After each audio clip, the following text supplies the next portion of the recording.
In our last video of this series, we made a cocktail smoker and used it to smoke bourbon and some hot dogs to see if it is possible and practical to use these for cold smoking foods. Now, while we did successfully smoke both the bourbon and the hot dogs, we discovered that it was a bit tedious to do 2-hour smoke as we normally would do in the big smoker, and the smoke was still a bit on the light side.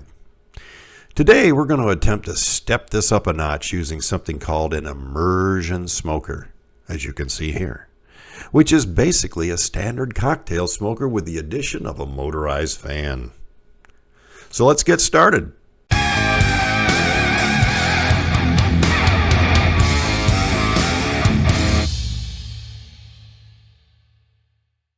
All right, before me, I have this unit called the Eurolux Infusion Smoker.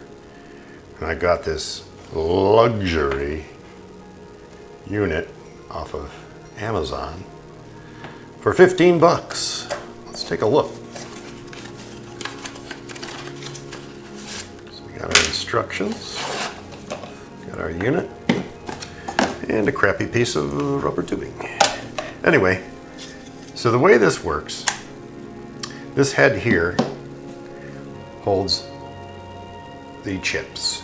You put the chips in there and you'll notice that hole's about the same size as our little cocktail smoker we made in the last video. Yeah, it's a little bit smaller even. Yeah, I've used this quite a bit in order to smoke those hot dogs. But this has got a motor in it, and you can see there's the blades. So you can see that spinning. And so that's going to pull the air through and the smoke out. Now, you will notice underneath here we got a little pan, which is good because that's going to catch the creosote. Nevertheless, I'm pretty sure this thing is going to get pretty gummed up after a while, especially how we're going to use it, because we're going to use this to smoke a roast. We're going to smoke this chuck roast. It's a basic pot roast like you get. I just thawed it out. It was in the freezer, so it's a little bit bloody right now. But we're going to make some Mexican shredded beef tacos with this. And we're going to smoke this meat, and I'm going to show you how to do it using one of these rather than this. I don't think it'd take forever to do it with this. But I think this here will prove out to be a perfect little smoker for us. So, only one way to find out. Now, we could use this Coleman cooler. However, we need to put a hole in it to allow the smoke to escape as new smoke is pushed in. Plus, the cooler is pretty much going to permanently smell like smoke, and I like using this cooler for its intended purposes. So, instead, I'm going to use this old styrofoam cooler that boxed meats came in. It's the kind like they send to your house with a piece of dry ice in it. I can put some holes in this, and I don't care if it smells like smoke, and most importantly, we can put ice in it to keep everything cold during the smoking process.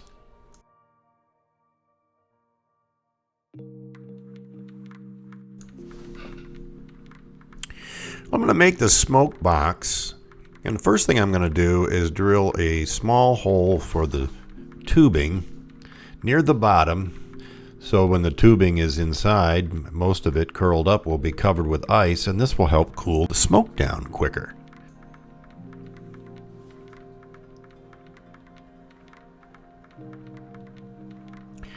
Next, I'm going to cut a little bit larger hole in the top, and that will be to allow the smoke to exhaust back out. We'll put it in one corner, and then of course we'll put that corner opposite of where the smoke's coming in, or where the end of the tube is inside the box, in order to allow the smoke to fill the box up fully before it exhausts out.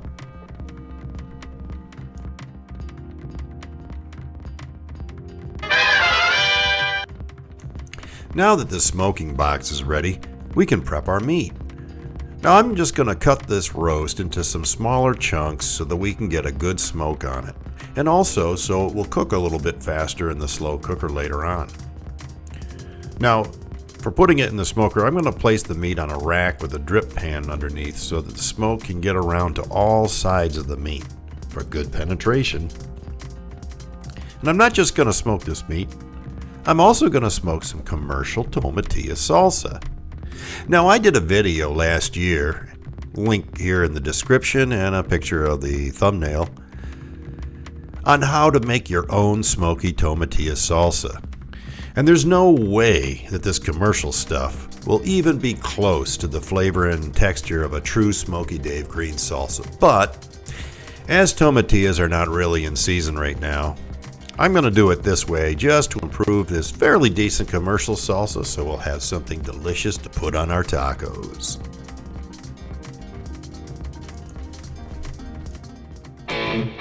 Buy my t-shirt. Subscribe but don't sneeze. Hit that notification bell and leave a comment if you please. Oh yeah! Okay, that was weird.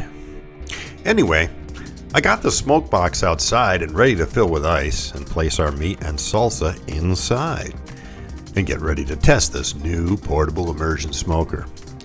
So first, I'll fill it up with ice, and I have to make sure I don't cover up the end of the tube there.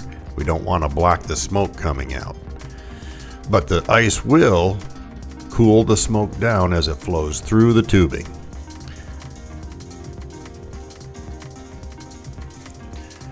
I placed the meat and the salsa in the smoker box and got ready to fire up the immersion smoker.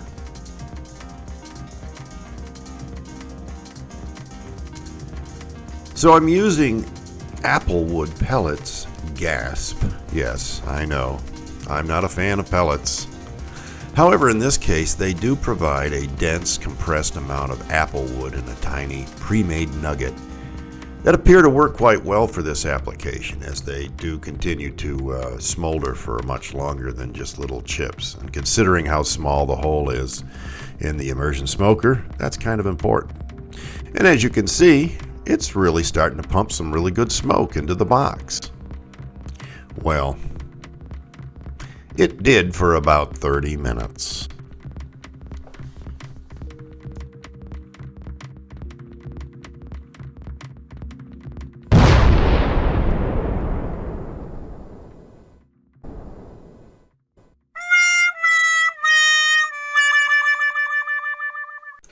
Well, as you can see here, the so-called high-temperature plastic housing of the immersion smoker's fan has completely melted.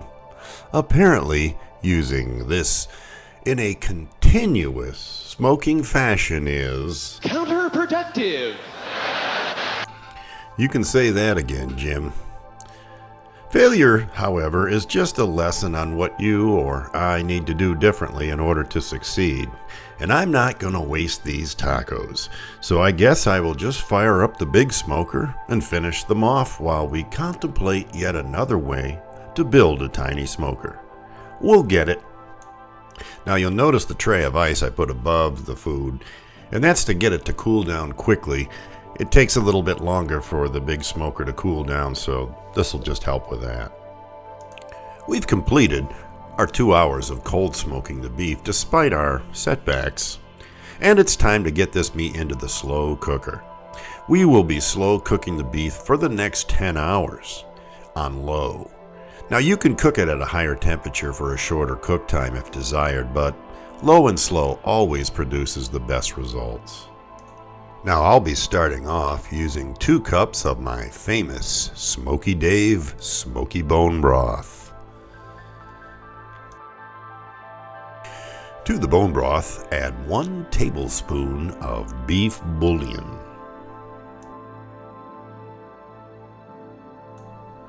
Next we'll be adding a half cup of either a green or red pepper garlic sauce, such as the one I made in the video thumbnail shown.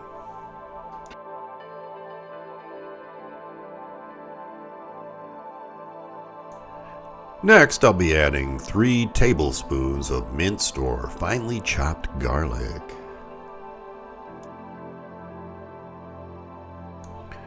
Then we'll add 1 teaspoon of cumin for that authentic Mexican flavor. Then we'll add 1 teaspoon of cayenne pepper, a teaspoon of salt, and finally 1 teaspoon of finely ground fresh black pepper.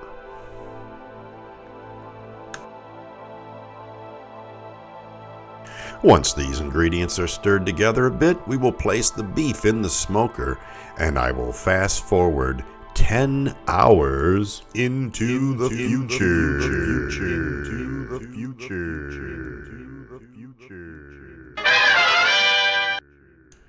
The meat has been slow cooking for 10 hours and is now fork tender, so I will remove it from the liquid.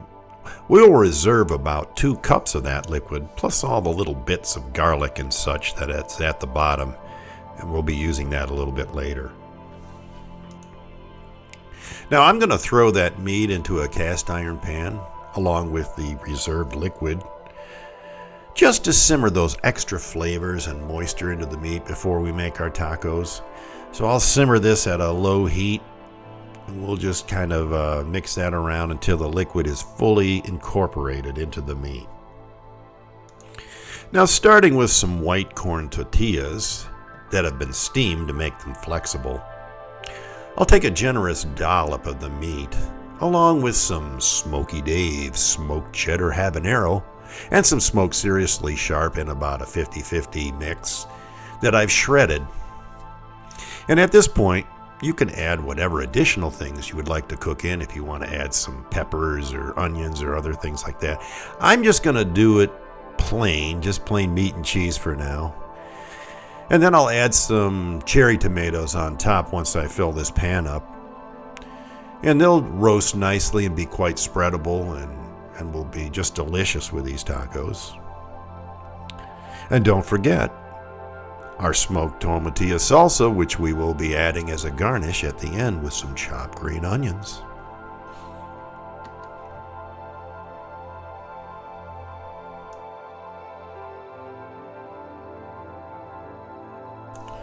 All right, these are ready to go in the oven. So let me set the oven at about 400 degrees and we'll pop these in. And I'll leave that in the oven, about 15 minutes. And there it is, ladies and gentlemen. A delicious smoked and baked shredded beef tacos with smoked tomatillo salsa, smoked cheeses, and garnished with lettuce, tomato, and chopped green onion. Oh yeah. Well, ladies and gentlemen, sometimes things don't work out the way we hope. And our little immersion smoker experiment, well, it didn't work. It failed. But that just means we have to find another way. A better way. A way that actually works. And that's what we'll do in our next video. I know I said we'd only probably be doing 2 in this series, but I was wrong. We're going to be doing more. Hopefully just 1 more. We'll see if our next experiment works out. But nevertheless, we still created some delicious smoked tacos. Well, I hope you enjoyed everything, and if you're new to the channel, please think about subscribing and hitting that notification bell so you'll know when we drop new videos. You know, every other YouTube out there says the same thing, so you know what to do. You don't really need me to tell you, but I hope you will subscribe. And until next time, don't forget, it's no joke. Everything's better with smoke.